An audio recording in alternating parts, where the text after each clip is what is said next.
Next, though, at 11 minutes after 5, football clubs in England will take part in a 4-day boycott of social media this weekend. Premier League, Football League, Women's Super League teams are taking the action to try and tackle online racist abuse. 3 of Liverpool men's players and 1 of the women's team were subjected to racist abuse earlier this month. Phil Birss is an expert in social media. He's the founder of Elephant Digital, a creative company based in Liverpool, and they design and run social media campaigns for lots of different businesses. And Phil joins us this evening on Drive. First of all, Phil, welcome. Hi, Helen. How are you? I'm very well. Just wanted to get your point of view on this story. And will it, this weekend with the what's happening with social media, will this temporary blackout work, do you think? Will it force social media platforms to take stronger action against racism? Well, Helen, I hope it does. I really hope it does. It's a really important issue and it's fresh in everyone's minds at the moment with all that's been going on across the social media platforms with various Premier League football players in the last few weeks. I hope it works. It's a big problem. We need to work together to overcome it. And I think this is the first step. And do you think enough is being done by social media companies, or could they do more to prevent racial abuse on their sites? I think they can do more, and absolutely they should be doing more. I think we've got a big challenge, though. The challenge is that these companies are designed and built around advertising, and the advertising revenues that they are fueled by predominantly are driven by more people using the platform.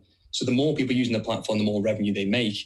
And the biggest challenge to overcome is that, sadly, the most compelling content is generally one which evokes a strong emotion, particularly negative emotions. So rightly or wrongly, that is largely what drives these companies.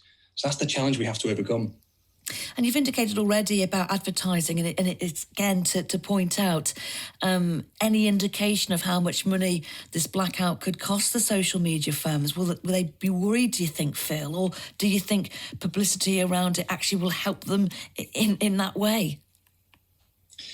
Well, if last weekend's events are anything to go by, what the Super League or the Euro Super League disaster has taught us is that the power of the fans to come together in one big collaborative strong voice really did create change. It really made change happen.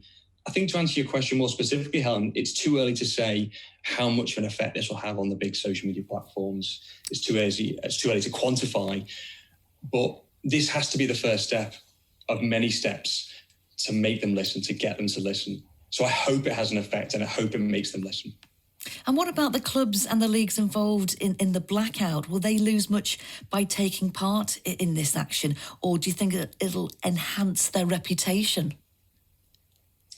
Yeah, I think there are a few clubs in the league right now that need a bit of a PR boost. Let's not beat around the bush. I do think that this is an important issue, and I think that they need to surround themselves with this issue and get right underneath the problems caused by this issue.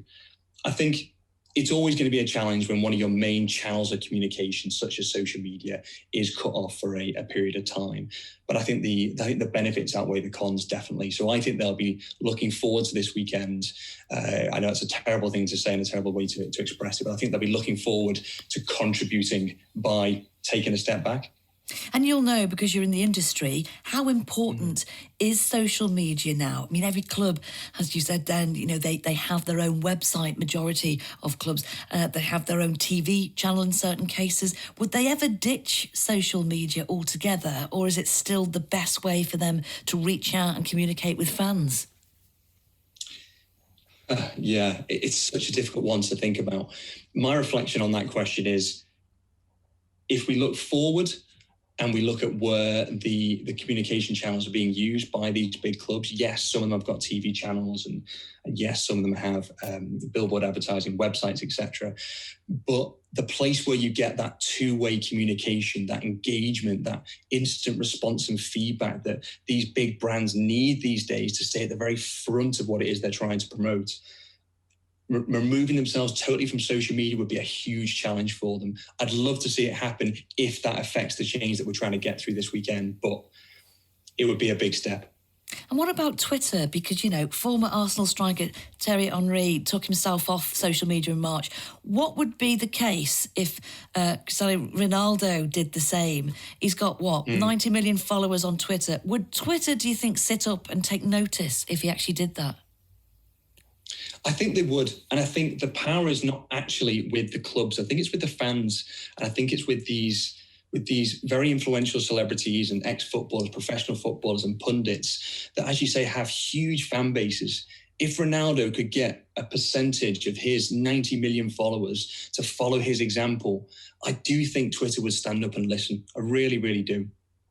Phil Birss, going to leave it there, but many thanks for your thoughts on the social media blackout at the weekend. It's been a pleasure catching up with you, Phil. You are the founder of Elephant Digital, a creative company based in Liverpool, and they design and run social media campaigns for lots of different businesses.